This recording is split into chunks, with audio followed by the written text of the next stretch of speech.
Viral na online ang dashcam video na ito ng sasakyang bumabaybay sa Cannon Road sa Tuba, Benguet, bandang alas 10 ng umaga noong December 18.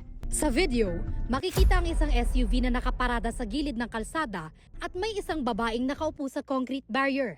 Hawak na raw ng NBI ang video na ito. Sabi ng NBI, tugma ito sa mga naunang lumabas sa investigasyon sa pagkamatay ni dating DPWH Undersecretary Catalina Cabral. Noong paakyat pa lang daw sila ng Baguio, huminto muna sila at umupo sa gilid ng kalsada. Kinumpirma rin ni Interior Secretary John Vic Remulla na tunay ang kumakalat na selfie ng driver ni Cabral na tugma rin sa dashcam video. Natiyak na ng mga otoridad na si Cabral nga ang babaeng natagpuan sa bangin. Kaya nakatutok na raw ang PNP sa pag-iimbestiga kung ano nga ba ang nangyari kay Cabral. Tumutulong din ang PNP sa pagkalap ng mga ebidensyang may kaugnayan kay Cabral na posibleng makatulong sa investigasyon sa maanumalyang flood control scandal kung saan idinawit ang dating opisyal. Nagsagawa ng crime scene reconstruction ng PNP CIDG, SOCO at Forensic Unit.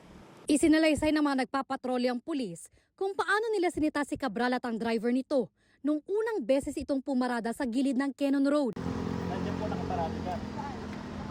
Dito po banda dyan. Nakikita po kasi namin dumadami, nakaupo dyan. Sir, may problema po ba yung sakyan niya? Sira po ba? Kailangan po ba ninyo ng tulong? Sabi po ng driver, wala po, nagpapakin lang po si madam. Ay ganun po ba?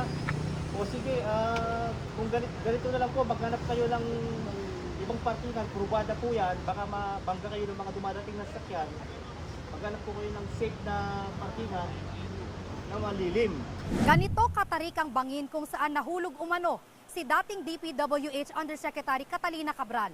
Ayon sa pulisya, nasa 20 hanggang 30 metro ang layo ng kalsada sa bahagi ng ilog kung saan natagpuan si Cabral.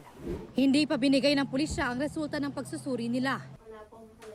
Nag-iimbestiga na ang NBI sa 2 silid sa hotel sa Baguio kung saan nag-check-in si Cabral at ang driver niya. Base sa search warrant nila mula sa Baguio RTC Branch 6, may probable cause para paniwalaang may nangyaring murder o homicide dahil sa kanila'y kaduda-dudang mga detalye sa pagkamatay ni Cabral. Nakita ang 2 paper bag at shoulder bag na pambabae na may mga larawan at identification card ni Cabral.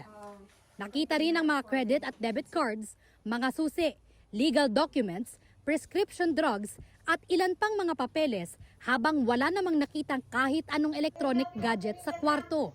Mula sa Baguio, ibiniyahin labi ni Cabral at dumating sa isang memorial chapel sa Quezon City. Naantala ang pagbiyahe dahil sa bagal umano ng pagproseso sa mga dokumento.